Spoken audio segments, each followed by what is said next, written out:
माननीय सभापति महोदय, मैं माननीय रेल मंत्री जी का हृदय से आभार व्यक्त करता हूं कि आपने लोकहित में रेलवे के विकास कार्यों की गति में संजीवनी देने का कार्य किया है। प्रधानमंत्री श्री नरेंद्र मोदी जी के द्वारा भारतीय रेलवे हेतु रिकॉर्ड धनराशि 2,62,200 करोड़ रुपये आवंटित की गई है, जिससे भारतीय रेल का विकास काफ़ी तेजी से हो रहा है। यूपीए के कार्यकाल में 2004 से 2014 तक बिहार के विकास के लिए 1132 करोड़ रुपए आवंटित किए गए थे, जिसे प्रधानमंत्री जी ने बढ़ाकर 10,033 करोड़ रुपए कर दिए हैं, जो 9 गुना ज़्यादा है। बिहार में रेलवे का 100% विद्युतीकरण किया जा चुका है तथा बिहार के 92 स्टेशनों का अमृत भारत स्टेशन योजना के तहत पुनः निर्माण किया जा रहा है। इस तरह दिन प्रतिदिन रेलवे में विकास हो रहा है, जिसके लिए माननीय रेल मंत्री जी को मैं धन्यवाद देता हूं।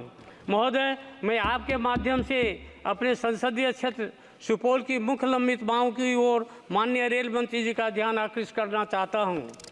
पूर्व मध्य रेलवे के सुपौल या सरायगढ़ में वाशिंग पीट का निर्माण किया जाए, जिससे दूरगामी रेलगाड़ियों का परिचालन की सुविधा हेतु प्राथमिक रखरखाव किया जा सके। साथ ही सहरसा जंक्शन में रेलवे लाइन की कमी है तथा खाली रेक सुपौल ही में रखा जाता है।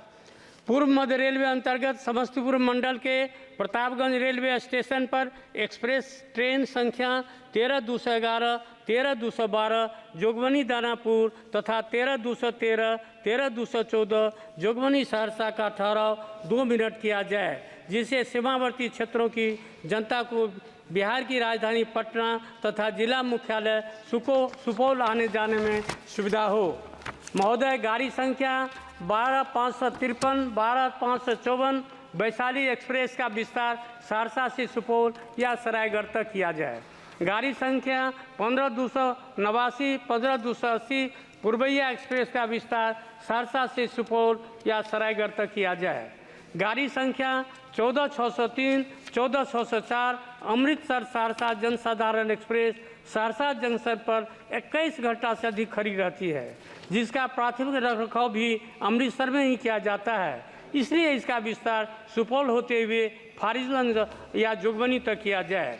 गाड़ी संख्या 12,567, 12,568 पटना सहरसा राजरानी एक्सप्रेस का विस्तार 2 दिन छोड़कर 5 दिन सुपौल या सरायगढ़ तक किया जाए। उस ट्रेन का लाईओवर सहरसा में 14 घंटा 40 मिनट यानी पूरी रात वह गाड़ी खड़ी रहती है तथा मात्र सप्ताह में 2 दिन प्राथमिक रखरखाव सहरसा में होता है। गाड़ी संख्या 13,227, 13,228 सहरसा राजेंद्र नगर इंटरसिटी एक्सप्रेस का प्राथमिक रखरखाव का कार्य दानापुर मंडल में राजेंद्र नगर में ही किया जाता है, इसलिए इसका विस्तार सुपौल या सरायगढ़ तक किया जाए। गाड़ी संख्या 12,203, 12,204 सहरसा अमृतसर गरीब रथ का परिचालन 7 अगस्त 2024 से LHB रेक से किया जाएगा। इसका प्राथमिक रखरखाव का कार्य अमृतसर में ही किया जाता है, इसलिए सुपौल तक इसका विस्तार किया जाए। महोदय, कटिहार से फारबिसगंज दरभंगा होते हुए नई दिल्ली या आनंद विहार तथा दरभंगा से फारबिसगंज कटिहार होते हुए गुवाहाटी के लिए एक नई ट्रेन चलाया जाए।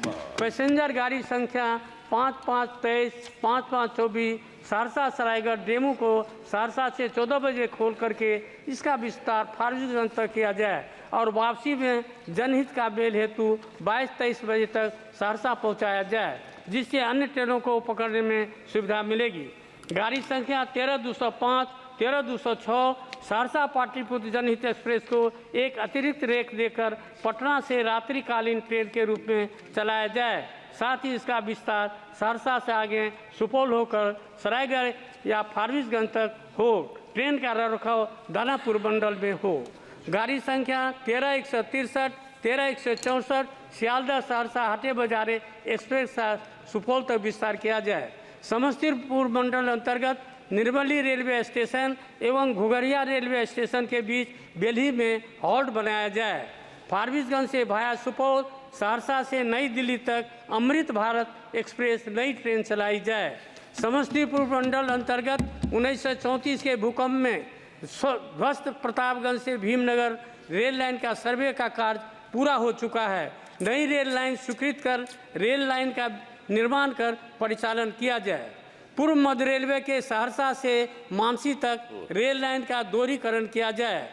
सिमरी बख्तियारपुर से बिहारीगंज तक रेल लाइन का निर्माण किया जाए। अंत में मैं माननीय रेल मंत्री जी को धन्यवाद देना चाहता हूं कि उन्होंने सुपौल से अररिया, अररिया से गलगलिया जो नई रेल योजना परियोजना चालू करके तेजी से उसका काम कर रहा है। सुपौल की जनता की ओर से भी मैं उनके प्रति आभार प्रकट करता हूं और मैं धन्यवाद देना चाहता हूं रेल प्रशासन को और भारत सरकार को, जो 1934 के भूकंप में जो गंगा नदी का पुल ध्वस्त हुआ था, 84 साल के बाद माननीय प्रधानमंत्री आदरणीय श्री नरेंद्र मोदी के द्वारा झंडा दिखाकर उसे चलाया गया और कोसी को मिथिला से जोड़ा गया और पूरे देश के साथ जोड़ा गया। उसके लिए हमारे आदरणीय रेल मंत्री महोदय और भारत के प्रधानमंत्री धन्यवाद के पात्र है। इन्हीं शब्दों के साथ मैं अपनी बातों को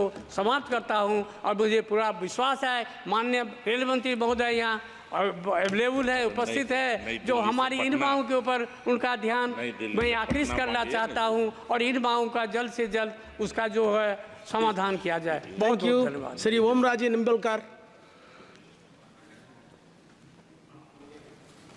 धन्यवाद सभापती महोदय।